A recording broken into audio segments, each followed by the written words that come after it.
update sa Bagyong Isang at ang magiging lagay ng panahon sa iba pang bahagi ng bansa mula kay April Enerio sa Ulat Panahon.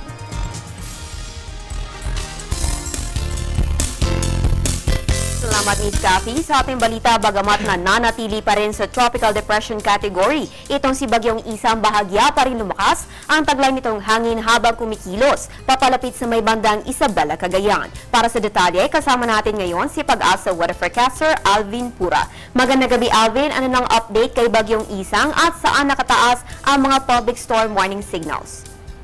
Magandang gabi sa iyo, April, at magandang gabi rin sa ating mga viewers.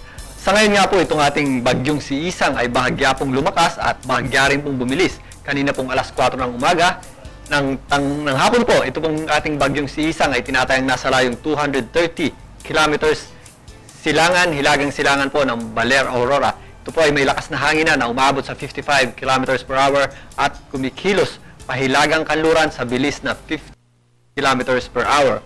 Sa ngayon, nakataas po ang ating public storm warning signal number 1 sa lalawigan ng Aurora, Quirino, Isabela, Ifugao, Mountain Province, Abra, Kalinga, Payao, Ilocos Norte, Ilocos Sur, Cagayan, kasama na ang Calayan at Babuyan Groups of Island at Batanes Group of Island. Okay, Alvin, mula sa 19 kilometers per hour kaninang umaga, bakit bumagal ang pagkilos nito ngayon at 15 kilometers per hour?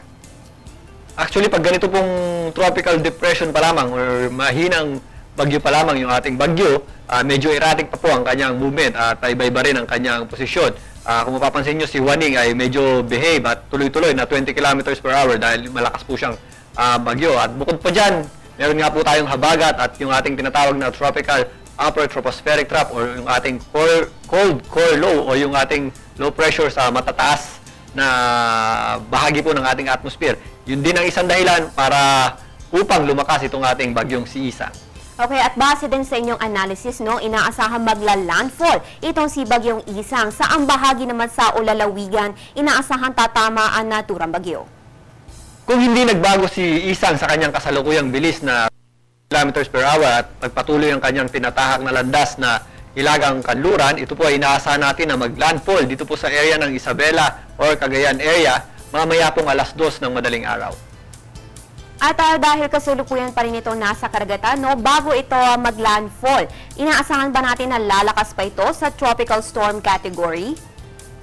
Yes, ma'am, meron po itong possibility na lumakas pa. Subalit sa ikli na po ng kanyang tatahaking landas, once na ito po ay nag-landfall or tumama dito sa ating kalupaan, mahihirapan na po siya or may chance po na humina pa siya lalo dahil nga po tatama siya sa mga kabundukan natin, lalong-lalo dyan sa Sierra Madre Mountain Ranges at sa Mountain Province natin na maaari pong magpabagal or bumasag dun sa pag-ikot ng ating bagyong si Isang. At syempre, Alvin, kapag may bagyo tayo, gustong malaman ng ating mga kababayan kung kailan lalabas ng Philippine Area of Responsibility itong binabantayan natin ngayong bagyo. Yes, itong ating si Isang, pag hindi nagbago ang kanyang kasalukuyang bilis at tinatahak na direksyon ay inaasahan nating nasa labas na ng ating Philippine Area of Responsibility dito po sa northern part po ng ating power line sa Thursday po ng hapon or Thursday ng gabi. Okay, ngayon, Alvin, ano bang epekto nitong si Bagyong Isang magiging lagay ng panahon natin sa mga susunod na oras? Yes, ang mga lugar po nating nakataas ang public storm warning signal number 1 ay makakaranas po tayo ng mga pag-ulan dyan at may mga pagbugso ng hangin. At ang kanilang baybaying dagat ay makakaranas po ng mga tataas na alon hanggang sa maalon na baybaying dagat. Inabisuhan po natin ng ating mga kababayan na may mga maliliit na sakyang pandagat na huwag muna pumalaot dahil nga po dun sa ating storm surges na dala po ng ating bagyong si Isang. Maliban po dyan, meron yung pagpaibayo o pagpapalakas ng ating hanging habagat na magiging maulan po tayo. Dito po sa area ng Calabarzon, Mimaropa Region, Western Visayas at ibang bahagi po ng Visayas, Bicol Region, kasama rin po ang Metro Manila. Karanas po tayo ng kaulapan at may mga light to moderate rains tayo at kung minsan heavy rains kung meron tayong mga thunderstorms at mga pagkulog at pagkidlat. Samantalang dito nga po sa area po ng Mindanao, maliwalas pong panahon natin dyan, bahagyang maulap lamang po na kung minsan ay nagiging maulap at meron din tayo mga localized or isolated na rain showers at thunderstorms kung sakali pong umulan sa Mindanao area. Ayan po, binahagi sa atin ni Alvin kung ano nga aasahan natin lagay ng panahon sa mga susunod na oras. Alvin, paalala na lang sa ating mga kababayan. Paalala po sa ating mga kababayan na nakatirado sa public storm warning signal na mag-ingat po tayo at maging alerto po tayo dahil papalapit na po maglandfall yung ating bagyong si Isang at lagi po tayong makibalita dito sa Panahon TV. Maraming salamat, Alvin. Ayan po si Pag-asa Weather Forecaster Alvin Pura na nagbigay sa atin ng update kaugnay ni Bagyong Isang. Narito naman ang pagtaya ng panahon sa mga pangunahing lungsod ng Pilipinas para sa mga susunod na oras. Simulan po natin sa Luzon. Mataas na sa Puerto Princesa na may 25 to 29 degrees Celsius habang may 16 to 21 degrees Celsius ang Baguio City. Punta naman po tayo ng Visayas, mataas na ang 25 to 29 degrees Celsius sa may Iloilo, Bacolod at Metro Cebu, habang mababa naman sa Tacloban na may 20 to 28 degrees Celsius. At sa Mindanao, mataas na po sa Zamboanga at Metro Davao na may 24 to 32 degrees Celsius, habang mababa naman sa Cagayan de Oro na may 23 to 28 degrees Celsius.